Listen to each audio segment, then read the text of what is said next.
and say, no, no, no, that ain't what we're about. We're just talking about medical marijuana here, because they were trying to get that little increment done. Right. Do you know, if I say Susan B. Anthony and Elizabeth Cady Stanton, you know who those two women were? I don't know who Stanton is. Okay, they were partners during the women's rights movement, end of the 19th century, early part of the 20th century. They were not about equal pay for equal work, equal admission to colleges, equal rights in marriages, they were about equality. They said, it isn't these little increments, it's equality. That's the end of the question. That's it, it's just equality. There's nothing else to argue about. Well, in their movement, they were popular and unpopular from time to time, because when you were up giving a speech about the right to vote, somebody would say, aren't you talking about full equality for women? And the right to vote person would say, oh, no, no, no, we're just like the marijuana people, we're just talking about the right to vote here. We just want this little piece, this little piece. So we fell out of favor within the movement. The movement went on and got 9 states to pass medical marijuana laws. We're really riding a high tide. 2 of those states by legislative action, which is really courageous. These are elected officials that voted for medical marijuana. And they thought they were on a roll. And then in the spring of 2005, we got the race decision out of the Supreme Court. And the Supreme Court said, sorry, gang, the federal prohibition on marijuana trumps the rights of the states to regulate it. So now all of a sudden at the end of the 90s, we're back to square one again. Yep. Or in the beginning of the 21st century. So now all of a sudden us legalizers have taken some sense. Since then, we built this organization. My idea was based on Vietnam Veterans Against the War. You guys are a little bit younger, but during the Vietnam War, there was a group, Kerry was part of it, of Vietnam veterans that came out and spoke against the Vietnam War. Now, this was a group of people who you didn't have to agree with their position on the war necessarily, okay? But you couldn't dismiss them as not being knowledgeable or not knowing what they were talking about, because they went and fought the war, and then they came back and said, we shouldn't be doing this, this is wrong. I felt that a group of law enforcement people speaking out about drug policy in America would have the same kind of effect. You don't have to agree with us, but don't tell me I don't know what the hell I'm talking about, because we did this. I mean, all of us. You've seen what our membership looks like and everything else. We're all people from the trenches. But there's an old line from a movie, an old movie that says, a man's got to know his limitations. And I knew I wasn't the guy to run it. I have no interest in that. I'm not the guy, nuts and bolts guy. If they had offered me the job of chief, I never would have taken it, because I don't want to do budgets, and I wanted to do police work. That's what I enjoyed doing. So I kept checking around. Anytime I'd go to a conference, I'd talk to anybody I could talk to about what a great idea this was for an organization. I'd love to be part of it, but I don't want to run it. You want to run it, I'll work with it, Talking. In 1999, I met a guy by the name of Jack Cole, retired New Jersey State Trooper, 26 years, 16 of those years undercover, and a lot of time deep undercover. I mean, where he didn't talk to police officers for a couple months because he was working so deep undercover. He was really in the trenches. I ran into him at a conference, and at a DPF conference, and interestingly enough, somebody introduced, they knew me because I had been coming to these things for years. This is his first conference. And somebody said, there's another cop here, you should meet him. So they introduced me to him. We're sitting at the bar talking, and people are walking through the bar saying hi to me, and I introduced him to him. After about 20 minutes, he says to me, I gotta ask you something. I says, what's that? He says, people know you here. He says, they trust you, they treat you like one of them. I says, well, yeah, I've been coming here for over 10 years. They know me.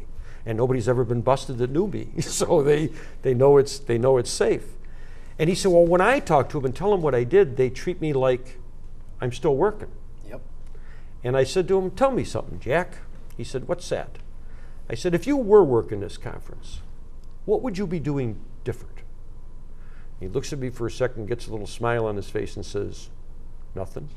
I said, then how can you blame them? That's one of the other problems with this drug war, a side problem, by the way, and that is the damage we do to people by putting them into undercover work. Undercover work is destructive to the people. I don't know if you saw the movie Donnie Brasco, these other stories, books that have been written by undercover people. If you're an undercover person, you are a con man. We have interviewed Jack, and so we know what his story is. Okay, exactly. And to put people into, and then, the way we usually pick them is out of basic school, the youngest looking guy. We don't give them any psychological profiles or anything, and then we dump them into this world and we expect them to survive it. So another bad aspect of the drug war. Anyways, met Jack. Jack said, hey, it sounds like a good idea. I said, you want to run it? I don't know, because he knows how much that stuff does. In 2001, MPP threw $50,000. That's Marijuana Policy Project. They threw $50,000 out on the table, and they said, anybody wants to start an organization around law enforcement. Jack calls me up, says, you want to do this? I said, if you want to run it, I'll do it. We get a hold of Howard Wooldridge, who we know, a couple other people. We put together a proposal. There was about 4 or 5 other groups that put together proposals. We got the grant for LEAP. It's my name. I came up with the name. We were talking on the phone one day. What are we going to call it? We got to have a name. And I thought of law, and there was another twist on that. There used to be a law enforcement educational thing. There was L.E.A.P. So it had kind of a twist on that from back in the 70s. So we got the proposal put together. We got the grant. We started LEAP. We got our 501c3, and we've been moving along since then. Well, I'll tell you, we got a few more minutes left to this program. I just want to mention how I found out about LEAP, all right? I was reading this shirt here. On the back it says, cop says legalize drugs, ask me why. On the front it has a nice badge of Law Enforcement Against Prohibition. And when Howard had the audacity to get on a horse and ride it from the East Coast to the West Coast one summer, and then another summer from the West Coast to the East Coast, just to raise awareness of this organization. And when he was riding from the West Coast to the East Coast, I picked up on what he was all about. And I met Jack Cole last year at Trinity University when they had a 2-day symposium. And I felt like you felt the first time you went to one of these meetings, where you finally felt that you weren't alone. Yeah. You know, and it's like when I was there, you know, I was doing a radio program at the time. I was covering Dean Becker's program, and I got to meet Dean Becker there, and I was through the roof. And for probably the past 10 years, I've been going to music festivals all over the East Coast, dressing up like a clown, and painting a marijuana leaf on my face and talking to people about the things that we're talking about. You know, the drug policy. And so the past 2 summers, I go to these festivals and I'm talking to people about LEAP. Let me tell you something. I am having a blast. Why don't you give, we only got a couple minutes left, why don't you give your website a plug? Okay. And also, you know, the 12-minute video that's available. When we were out at the conference out in California this past a year ago, this coming November, Michael Gray, who's an Academy Award nominee, he didn't win it, but he got an Academy Award nominee for China Syndrome. He was one of the writers. He shot some video and put together a wonderful 12-minute video that's at www. Do we have to say that anymore? We'll be putting it up. Yeah, but I'm saying www.leap.cc.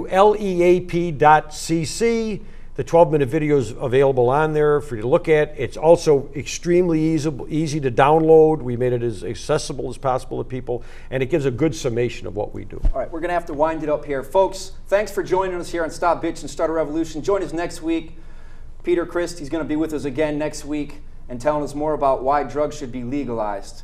Buzzy, thanks for being with us, folks. Peace to you. Good to meet you, Peter. And come back next week, check folks. us out here on Stop Bitch and Start a Revolution.